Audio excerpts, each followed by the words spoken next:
We're now going to move to our next panel, and this one is on industry clusters and the opportunities for growth. And we have for the moderator of this, or the lead off, is Dr. Christine Cooper. She's Vice President of Economic and Policy Analysis at Los Angeles County Economic Development Corporation, where she heads the group responsible for economic impact studies, regional industry analyses, economic forecasts, and issue studies related to the LA County Strategic Plan for Economic Development. Her fields of expertise include development economics, environmental economics, regional analyses, and urban sustainability. So with that, will you please give a warm welcome to Dr. Cooper.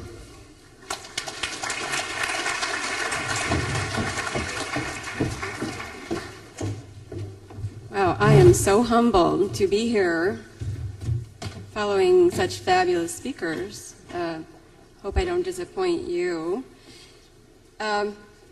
I want to pivot just a little bit so we can talk about job opportunities, because really, fundamentally, a clear pathway out of poverty is a well-paying job. So, you know, we've been through a great recession. We lost over 1 million jobs here in the Skag region. Haven't quite recovered them all. We still have 700,000 people out of work looking for work today in the region. And, you know, even though we have unemployed people, people in poverty, adults in poverty, more than 40% of them have work. They are working. They're just not making a livelihood that can support them. So we have to think not only where the jobs are going to be, but are they going to be paid above poverty wages? So I want to provide you a framework to think about this. Ms. Rice was absolutely correct. We're in a time of disruptive transformation with very large challenges. So we have to think a little bit more strategically. I want to give you a framework that you can decide how to organize your priorities and our priorities for how we meet our economic development challenges. So we picture the economy as a collection of industry clusters which are related and geographically co-located. This idea is so important as we try to understand what's happening here. We need to know where our best opportunities for growth are and what our strengths and weaknesses are. Where is the job growth going to come from? How do we know? What is a high-growth industry? Do we know what these things are? How can we tell what's going to grow fast? What's going to provide the most jobs? Well, we know that some industries, at their very best, are only really going to grow at the rate of population growth. We're a big population. We have needs, so we develop jobs, we build jobs for ourselves. It's important to keep in context, though, that population growth in this region is only expected to be 0.8% per year for the next decade. I don't think that's going to be providing the number of jobs that we need to make up those that we lost during the recession. So we have to look elsewhere. Industries that can be competitive and find larger markets have the potential to be high-growth industries. We're a big market. Everybody wants to come here and sell to us. We're 18 million strong plus. There are 7 billion people out there. Companies who can make stuff here and sell it there are going to grow. They're going to hire more people. They're going to pay them better wages because we can't supply the workers. And you know, when we have a higher demand for workers than a supply, those wages are going to rise. Industries, also, that are innovative and find brand new markets also have the potential to be high growth industries. So now we're looking at brand new things. We're looking at clean tech, advanced transportation, medical technology. These are also going to be high growth.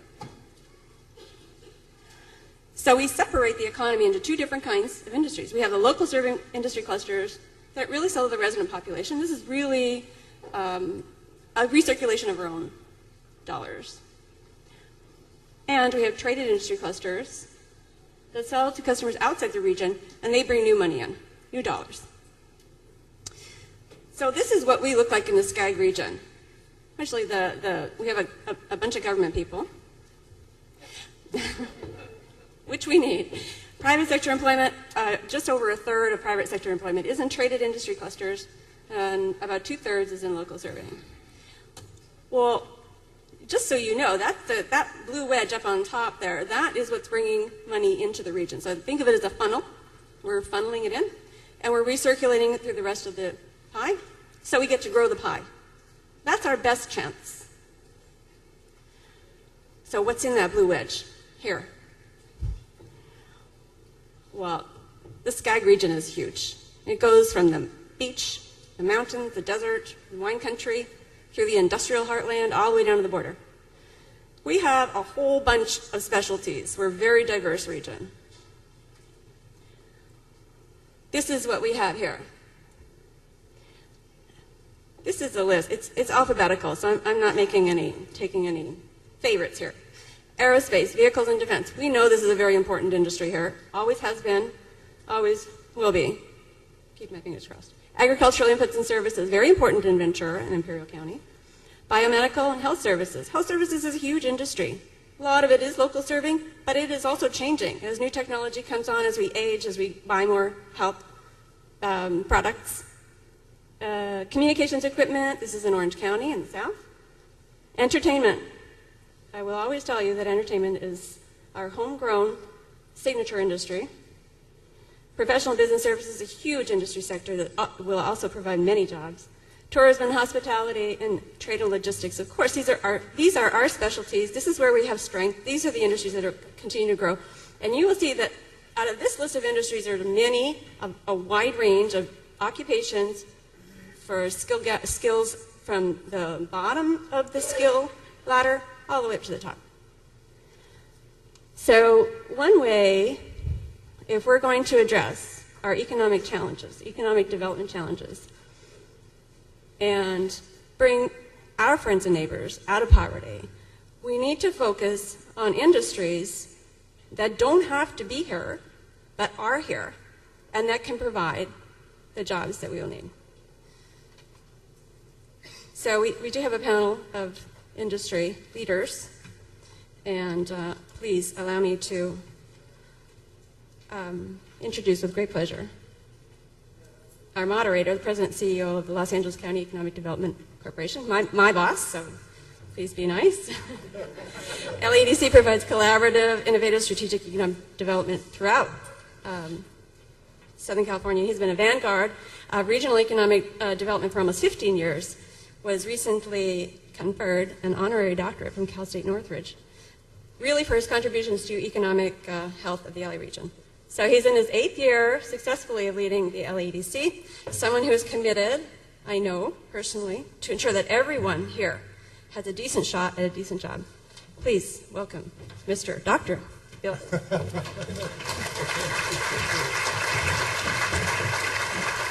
Thank you, Christine, for that very kind introduction. And I am honored to have received that honorary doctorate from Cal State Northridge, but my children told me they're still going to demand a second opinion.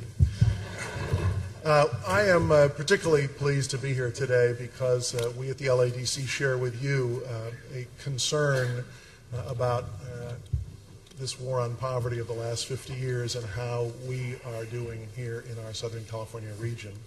The LADC was created about 33 years ago by the County Board of Supervisors to reside in the private sector and to engage private and public sector leadership to essentially assure that every Los Angeles County resident can meet their basic human need for a job.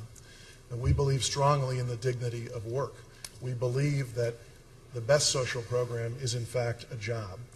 We have seen mountains of evidence in our public health literature about what happens to an individual's mental and physical health when they lose a job, when they remain unemployed, when they remain unemployed for long terms, what happens to their marriages, to their children, to their communities, and to our society.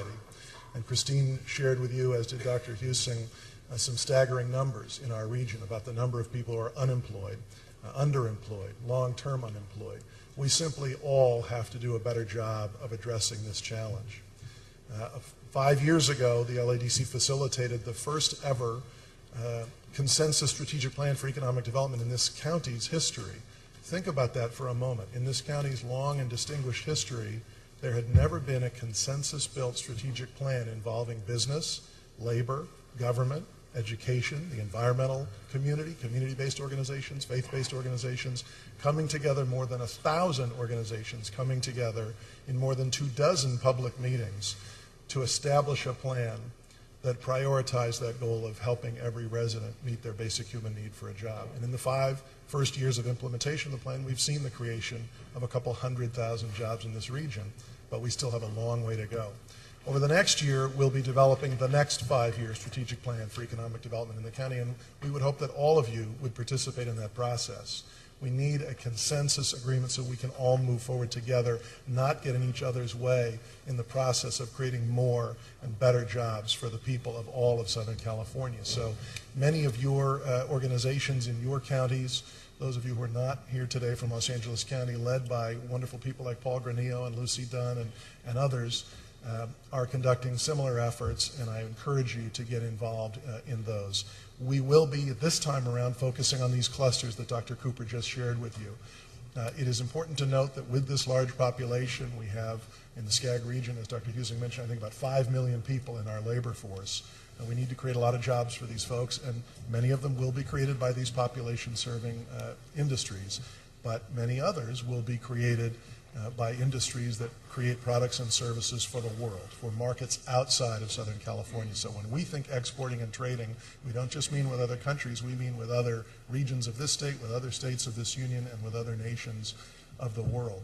And we have representatives today from some of these significant industry clusters that are creating good quality jobs for people in our region, and we want to explore with them a little bit about why their industries are here and what brought them here, what are challenges to their growth here, and understanding each of the nuances of these industries will help us formulate better public policy and better individual actions on each of our parts as civic stewards of this region as we move forward. So I would like to briefly introduce this distinguished panel and then pose a few questions to them, and if we have time, we may be able to respond to some questions from you all. I believe there are some cards going around that you can fill out to address questions. So first of all, let me introduce, I'll go from nearest to furthest from me here at the table. B.J. Patterson is the CEO and founder of Pacific Mountain Logistics and president of PML Freight Management. These are full-service third-party logistics providers offering warehousing, distribution, value-added services, and freight management. Mr. Patterson's a professional logistics executive who also spent 7 years in the United States Navy, working throughout the world. His diverse experience and training has made him a decisive leader who has gained a loyal following among seasoned professionals in his industry. And this industry is a critically important industry here. We are so blessed in Southern California to be home to the 2 largest seaports, not just in America, but in the Western Hemisphere. They connect us to the global economy. They are major reasons why we are a major manufacturing center in this world. But they face a lot of competitive challenges. They have created hundreds of thousands of well-paying jobs in this region, but they face growing competition with the expansion of the Panama Canal, with the infrastructure investments being made in Gulf Coast states and East Coast states so that their ports can draw away some of the growing cargo volumes that are coming from the Asia-Pacific Rim countries into these United States. And so we need to focus on that industry. It is a significant and long-standing pathway out of poverty for our region. Darrell Huntley leads the Satellite Development Center, one of the coolest places I have ever had a chance to visit, for Boeing Space and Intelligence Systems. This is the world leader in the design, development, and manufacturing of satellites for government, civil, and commercial customers. The Boeing Satellite Development Center is the world's largest satellite manufacturing factory and built approximately 1/4 of today's 246 geosynchronous commercial satellites in orbit. Mr. Huntley is responsible for more than 3,500 employees who perform engineering, manufacturing, and test activities within the SDC, and he has 30 years of leadership and management experience in this industry. His firm, Boeing, is also one of the largest employers in Southern California. More than 10,000 employees. He can give you the specific numbers better than I, and I hope and expect that he will. But even beyond their employment, there's a significant supply chain of small businesses that are feeding into this prime contractor and supporting the creation of good jobs and many entry-level jobs throughout the region. So we're very excited to have Mr. Huntley here. And as, again, Dr. Cooper mentioned, aerospace and defense and space commercialization and commercial aviation are all still very important parts of our economy. We believe they will be for a very long time because there are many advantages in this region, but also many challenges that they face. that we'll talk about. Finally, Greg Mcwilliams, who's a great partner in our work. He's a former chair of our Southern California Leadership Council. He is the chair of the Greater Land Use and Economics Advisory Group for the Southern California Association of Governments. He's the president of Newhall Land and Farming Company, a major real estate developer in our region, building housing and commercial and industrial properties on which good quality jobs are sited throughout our region. He's former president of Lennar Urban Communities in California, president of Lennar Communities in the Bay Area, division president of KB Home, but he's also played leadership roles in our public sector as a city manager of the city of Palmdale, as an executive officer of San Mateos County Local Agency Formation Commission, and in fact, executive director, executive officer of the California Association of these local agency formation commissions. So we're very happy to have Greg here because, again, the construction industry, like manufacturing, like trade and logistics, have been historic pathways out of poverty for our region. So let me begin by posing a couple of simple questions to begin to stimulate some conversation amongst our panelists here today, and then hopefully we'll have time for some questions from you all as well. First of all, I just think it's important that each of them have a moment to give a broad overview of the contributions their industry sector makes to our regional economy throughout Southern California. So maybe BJ would start. Well, thank you, Bill. Logistics is a broad term, and thanks to UPS, we actually have our own song now. You know, for years, everyone asked me, what's that mean? What do you do?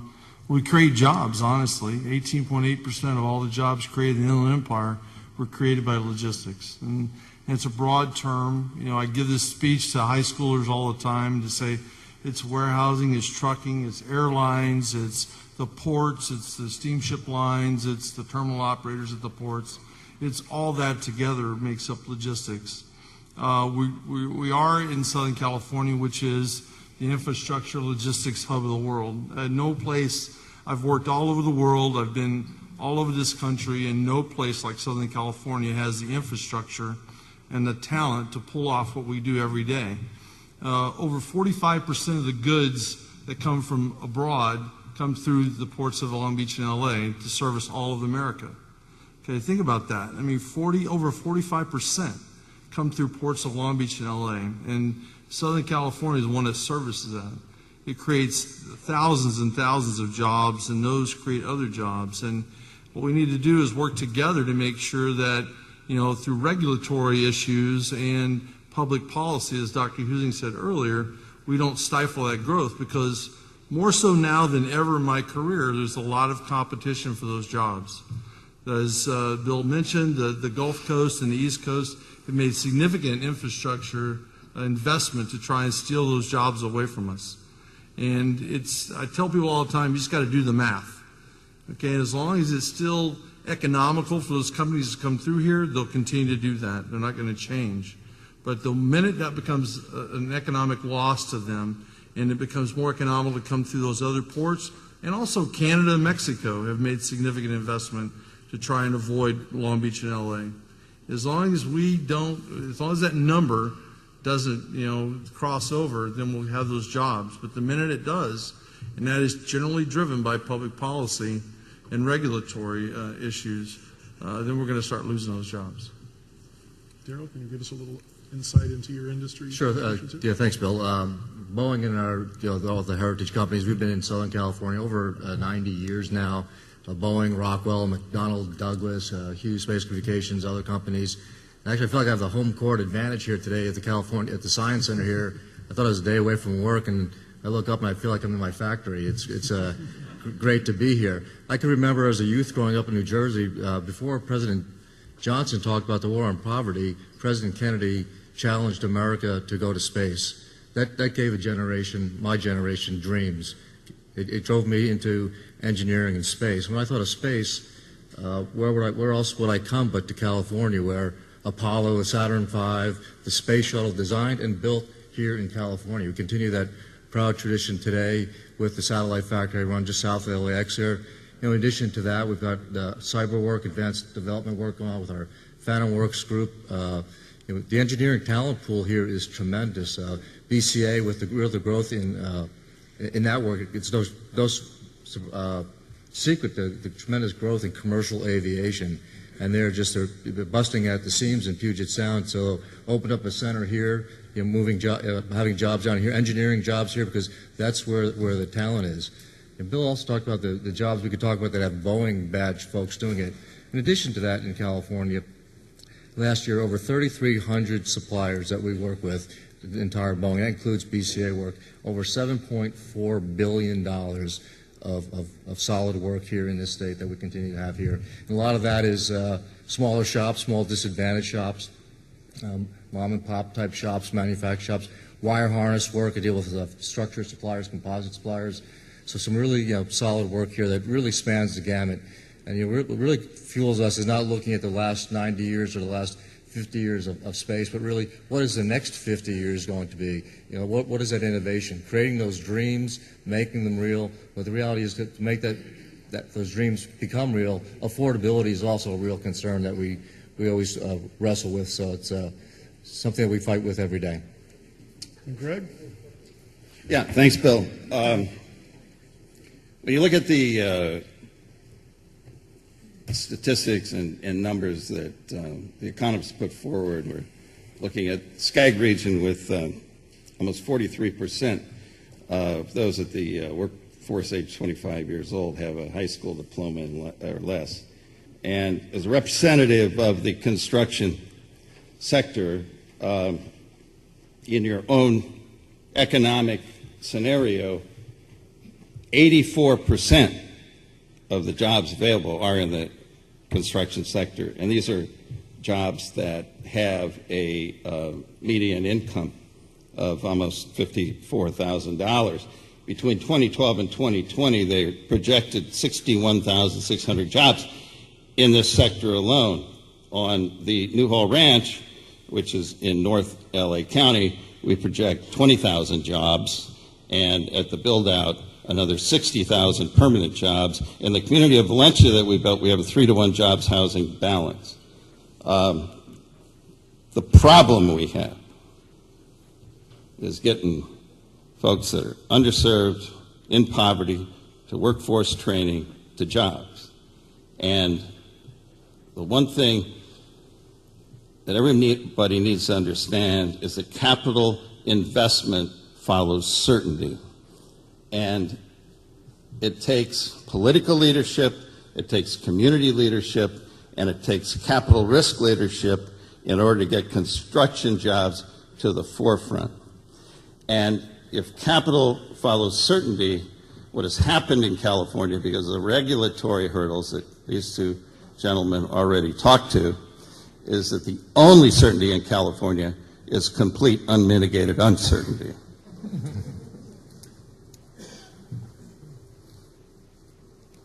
Thank you, Greg. What is the top draw for each of your industries to this area? Because again, as Dr. Cooper alerted us, these traded clusters, these industries and companies that sell their products and services to the 7 billion other people on this planet who don't live in Southern California, they don't have to be here to make and sell and distribute those products to the rest of the consumers around the globe. So what is it, and certainly the goods don't have to move in through our port. They can move in through Prince Rupert in Canada. They can move in through Mexican ports, Gulf Coast ports, East Coast ports. What is it that attracts your industry to this area? Well, I mean, for logistics, I mean, you mentioned, we've talked a lot about Long Beach and LA, the ports, the two largest ports in the Western Hemisphere, but you also have 2 Class 1 railroads here with huge railroad infrastructure. And we have a highway infrastructure unlike any other in the country. So I would say largely it's infrastructure and a talent pool. We have a large, workforce. So when you're bringing imports in, a large percentage of those are going to leave the California area. But when you have the population we have here too, and you can split inventories, it makes it a natural spot for us. But like you said, all these other ports want that same job. They're trying to build the same infrastructure and trying to copy us in most ways. Absolutely. Darrell, you mentioned a 90-year history here in this region, but today there are a lot of places competing to attract Boeing projects. What keeps you investing in projects here? Again, it is that rich history we have here, the knowledge, the talent base that we have here, the 90-year history that we continue to build on here of building aerospace products, and we look at that. That's real key. And the world-class universities that we have in the area. We work very closely with a lot of universities here. We have internship programs with these universities, bring their students to our schools. We work very closely in our communities. Continue to work on growing that.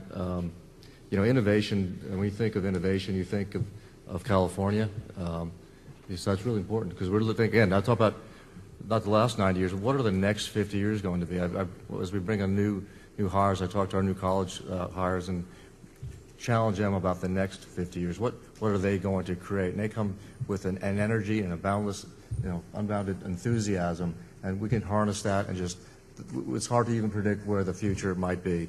And they also look, around the room, another strength that we have in Southern California, I think no one else can touch, is our diversity. And that's a tremendous asset. We can tap into that diversity and bring people together, and the power of that diversity, the collaboration, the ideas that spawn from that, and diversity in all its flavors and shapes. And it's just unparalleled here in Southern California. That's really something we need to continue to harness. Greg, Newhall Land obviously has a history here and significant land assets here, but you also have capital that you could choose to deploy here or elsewhere. Why do you choose to deploy the capital here? Well, Newhall Land and Farming is a 120-year-old company in California. And the reason we have chosen to set forth capital here is all in this room. We realize that there are hurdles. We realize that California has issues, but we also realize that California, in many ways, is a leader to the world. And we have the political leadership, we have the community leadership, and we have the capital risk leadership. And let me tell you, the example sits here in this room in that when the political leadership of SCAG and the community leadership and the capital leadership of Southern California leadership and the LAEDC and the OCBC and the Inland Empire saw that there was a glaring problem in our economy, and that was those living in poverty, 1 in 4 children, they decided to come together like Californians do and sit down, like Attorney Rice said, and figure out how we're going to solve one of California's major problems. And that's why we have faith, and that we have faith in working relationships with the political community and capital leadership, because we know that eventually Californians will take care of their own, and we will solve this problem. And after 50 years, we will move the needle on poverty. So because this summit is, of course, about ameliorating poverty, let's talk a little bit about the job pathways out of poverty that your industries provide, especially for those individuals who may be from at-risk populations, disabled, ex-offenders, high school dropouts, et cetera. Tell us a little bit about some of the entry-level jobs that are available in your industry, how many may be open either in your company or your industry or your supply chain, whether the local supply of talent is meeting your needs, perhaps the community service work that your organization does to help create training opportunities and access opportunities to careers in your industry. Share with us a little bit of what each of you are doing. Well, TJ? yeah, I work with I've been on the board for the Distribution Management Association and the Inland Empire Logistics Council. And, we work with not just at risk. We call logistics a lot of times the jobs as second chances. Majority of jobs in logistics can be had by someone that's an ex-felon who's done time, or whether or not it's someone that's only has a high school diploma or a GED. While I'm not going to sit here and tell you that every guy or gal that enters is going to get to $100,000 a year, but I can give you, a dozen examples of people with GEDs or high school diplomas that make over $100,000 a year. And they've worked their way up. They've worked hard in a lot of OJT. We do a lot of work with the 4Kids Foundation, where we try to help at-risk kids and show them that there's a pathway out. Because one of the things we work with a lot is also with the high schools about trade and vocational education. It's my belief and our belief that, one of the things that has hurt our economy is we've drifted away from vocational education. Somewhere along the line, a blue-collar job became, a dirty word. We wanted every kid to go to college and every kid to have a white-collar job, and and we left all these blue-collar jobs off to the side, and we undereducated our kids, and they didn't know how to do those jobs. And so, one of our opinions is one of the pathways out of poverty is vocational education, so that kids, when they come out of high school, they have a trade, they have an ability to be a participant in the economy. They don't have to go to high school. I'm sorry, but go ahead, go to college. Not everybody's built to go to college. It's just not. It's not feasible for all of them. And in today's cost, the cost to go to college, it's unbearable, and thus we end up with this huge debt of people, trying to pay for college. So another thing that our industry's worked very hard with is vocational education, so that kids coming out of high school have the ability to earn a working wage and to contribute. And we think that is a huge step towards moving out of poverty. Darryl? Yeah, at Boeing we take a long view of this getting out of poverty. It really begins, getting kids in K through 12 and STEM programs. We do a lot of outreach. We're intimately involved in the community doing that, investing our time, our money with students. Again, inspiring them. We tour them through our factories so they can look up and see our spacecraft, and they have the same type of dreams I had as a youth. Doing that, working with teachers, helping teachers, assisting teachers, that long-term path to give our children a chance to going forward. Also a little closer to the home, though, vocational, hammering at home.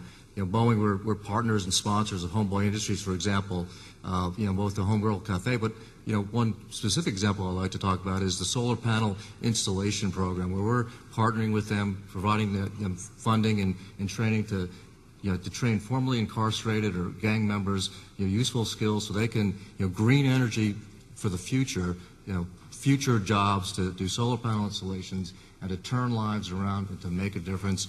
I've recently been, asked to serve on a board of directors with Father Greg at Homeboy. So we're, using that to make a difference, in our local communities, things like that. I've always enjoyed Homeboy's motto, nothing stops a bullet like a job. Exactly. Very, very true. Greg? That is an amazing program. The Homeboy Industry is an amazing program. But, Bill, poverty needs to be part of the public policy dialogue across the board, just like air quality and parks and streets and water quality. Poverty and how we move forward and mitigate and provide opportunity needs to be part of every level of public policy dialogue. And once we start that at the cities, the 191 cities of SCAG and the 6 counties of SCAG, and we make that, will we find solutions at the local level? This has to be an organic, local level, grassroots approach. We have to take care of our own at the local level. We have great examples here in California.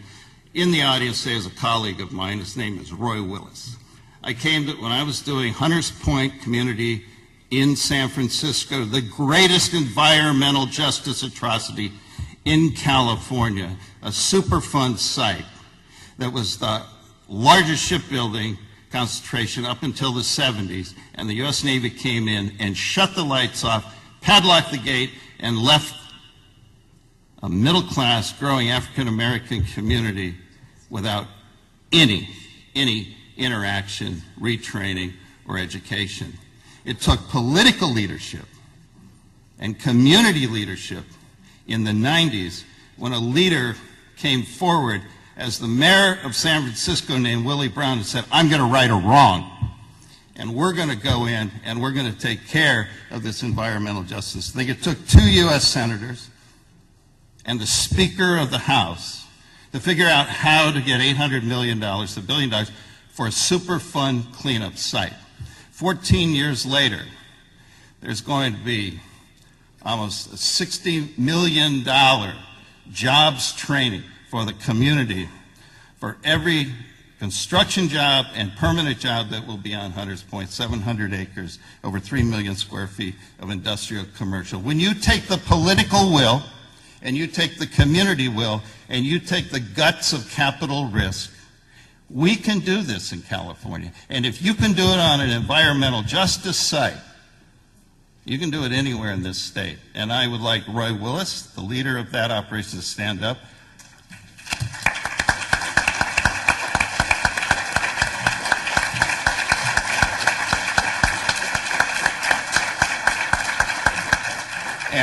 And by the way, I stole him from the Tom Bradley administration. So that's who his mentor was. Terrific. There are obviously challenges that each of your industries are facing here in the region, and let's get specific about this, because your ability to create good quality jobs depends upon how we address these challenges. They may be labor related, immigration related, environmental related, permit related, insurance related, or others. Let's have a candid conversation here, because these are obstacles to your ability to create good quality jobs. Dr. Husing mentioned this earlier today, that public policy of noble intent is having, in many cases, very negative consequences on the basic blue-collar workforce of this state, particularly in the inland areas of this state. So each of your industries faces different challenges. Let's be candid about them. We have a room full of policy makers here. Let's see what we can work on together to demonstrate the public will that Greg Mcwilliams is talking about to address them. BJ? You know, it's, we fight this all the time. One of the biggest problems with logistics is warehousing, okay? It's part of the deal. Amazon just announced they're building another warehouse out in Redlands, which is an awesome thing. The amount of jobs they create in one fulfillment center is amazing. About 2,500 jobs created with every facility they build. But every time they go to build a warehouse, it's a huge undertaking in the state of California, whether it's CEQA or AQMD. I tell people all the time, my kids and my grandkids all live in the area. I want clean air. I don't want them to have asthma. I don't want these. But what fails to be seen is that we've absorbed millions and millions of square feet of warehouse, and yet the air's gotten cleaner. Okay, it's not the clean truck technologies that are out there, the clean air policies of the warehousing industry have reduced and improved the air quality. Yet we still fight every warehouse to build, and that's jobs. And for the first time in my career last year, I met with a Fortune 100 company who told me to find spaces elsewhere. They weren't going to do it in California anymore. First time in my career, someone's told me absolutely not. And part of that is the regulatory environment. I think it was Dr. Husing who mentioned that we're 50th. We're the worst state in the union to do business in. The worst state. That's appalling. And it's no reason, and it's public policy. I've said all the time that American business is very flexible and malleable. When regulations are out there, we develop cottage industries to deal with them, and we move on. We deal with it and adjust. But in California, it's become policy of the day. It's consistently changing. As you mentioned earlier, it's chaos. And that has got to stop. Public policy has to be that poverty is the biggest crime against our kids, not the quality of our air. Our quality of air is important, but we've made huge strides. I can actually see the mountains on a summer day, which I didn't think was possible. But, I can see the mountains on a summer day, and the air quality has improved. But the biggest crime against our kids is when they live in poverty and they don't have access to medical care. They don't have access to those advantages that they need to get out. And the way you get there is with jobs. We have to remove those barriers to create jobs. And the biggest crime in our industry is the public policy makers and regulators who want to shut down our jobs, want to shut down the warehouses, and want to push them out and push them to other states. Let me just add an editorial note here. The LADC has run one of the largest business assistance programs, no-cost business assistance programs in the country, has won international and national recognition for it. And this year, before the end of the year, we will celebrate the 200,000th job that we've either brought to this county, grown in this county by helping small businesses become larger businesses, or retained for this county in the face of very competitive offers coming from other states. We're very proud of that effort. We've worked with thousands of businesses to achieve that, and important partners in government and education and the labor community and other community organizations. But all too often, in my now nearly 9 years with this organization and 5 years with an organization in the San Fernando Valley, I hear people in our communities and in our government saying to me when I tell them the good news that a company wants to locate 70, 170, 700 jobs in their community, they say, yes, but we're going to have to negotiate some sort of community benefits agreement. Now, there are values to certain kinds of community benefits agreements. I understand that. But the notion that we don't consider these jobs a benefit to our community is shocking to me. We've got to place a higher value on job creation. And that will be clear when we set goals for job creation. Many of our local, regional, state governments will talk about goals of improving air quality, of adding transit miles, of adding trees, of adding parks, of adding schools, of adding all sorts of noble and appropriate public aspirational goals. But we don't talk often enough about specific numbers of jobs that we want to create. Our organization makes our own challenges on that. We would love to see our partners in each and every civic stewardship role throughout this room and throughout this region commit to creating more and better jobs for the people of this region as a priority equal to the other noble priorities that we set for ourselves in our public policy. Darrell? Yeah, also, Bill, affordability. At the end of the day, we're in the business of business, and affordability and regulatory comes in many forms, and regulatory certainty, we've talked a lot. But also, business works at the speed of the internet today, and we need policymakers that move at the speed of the internet in making decisions. And at a larger sense, and this is just about jobs in California versus jobs in other states, this is a global economy we're in, and we're talking about jobs, manufacturing jobs in America. To keep manufacturing jobs in America, Export-Import Bank reauthorization is an absolute must. If you care about American jobs, you're going to support reauthorization of Export-Import Bank, because if that doesn't happen, those jobs will not only not be in California, they will not be in America. Greg? It's preposterous to me that the night before this recognition as this summit of 50 years of poverty, that the California legislature and the administration failed to place the school bond on the ballot, to build schools to increase the level of education in California.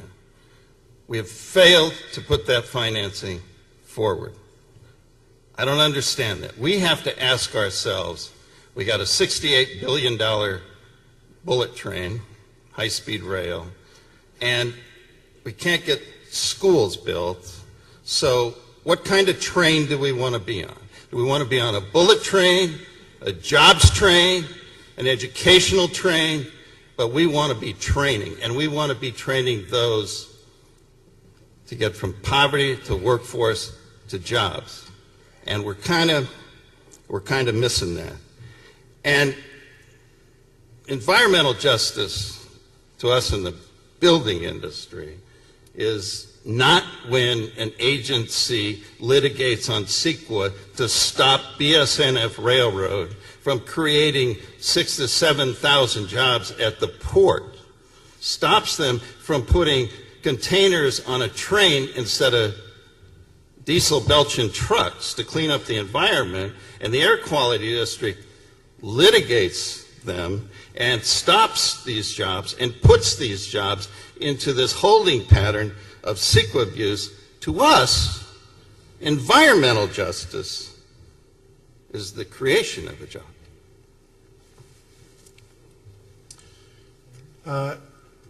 I'm trying to work in a few of the questions that are coming up here. One of them is about the prospects for growth in manufacturing specifically. The question notes that LA County is still the leader in manufacturing. As I said earlier, LA County is, our region is. I think we have 700,000 or 800,000 people in Southern California employed in manufacturing, more than any other region. The state is still the leader. But I think Dr. Husing and others have clearly indicated that our ability to create manufacturing jobs at the same pace as the rest of the nation is hampered by our own behavior, our own public policy decisions.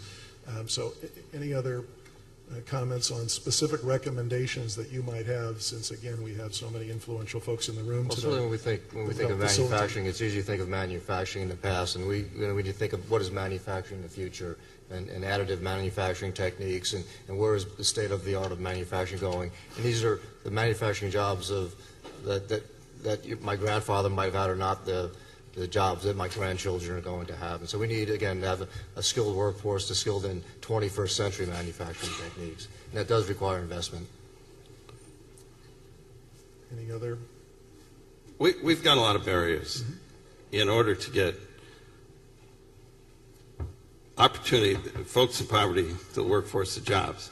We have great systems. The community colleges have phenomenal training systems. We have nonprofits that have phenomenal training systems. But we have to get over this whole thing about kids that don't quite make it at 18 years old to a high school diploma. And then they're drop-kicked by the system.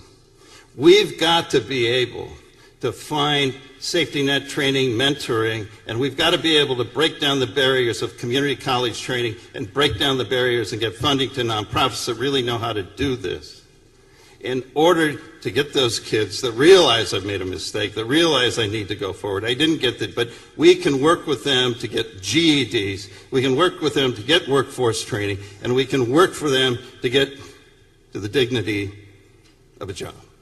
And that's what we need to work on as a group, and that should be what's coming out of this summit. And by the way, when SCAG has done its important work on economic development planning for all of Southern California, when we have in Los Angeles and our counterparts in the other counties here in Southern California, that issue is number one. Educating our workforce is number one.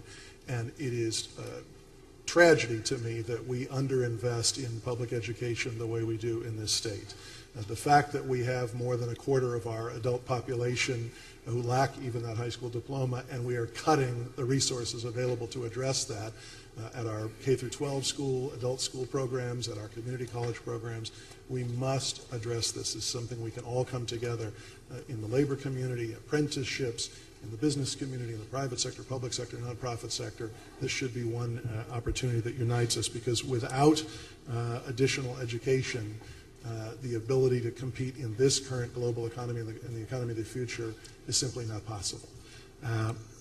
Any other specific recommendations or final points you'd like to make, because we were asked to conclude as close to 12:15 as we can? You know, I think the biggest thing I would ask is, you know, we've hammered it home a lot about public policy. You know, we haven't talked a lot about workforce investment boards and reauthorization and the work that the workforce investment boards have done to help train our workforce. But also, public policy needs to be a partnership with private business, not a hampering. You know, we've gotten this adversarial relationship. I was talking earlier that somewhere along the line, compromise became a dirty word in this country. You know, there needs to be compromise between AQMD and the CEQA attorneys who litigate, you know, projects into oblivion. And there needs to be a partnership, and we need to be all on the same page, because we all want the same things. No one in here wants poverty. No one in the private sector wants poverty. No one wants dirty air. No one wants, you know, unsafe workplaces. No one wants that. You know, and it needs to quit being an adversarial relationship between industry and the regulators and the attorneys who, you know, feed off of all those regulations. You know, so it just needs to be. We've got to stop making compromise a dirty word. Yeah, I would just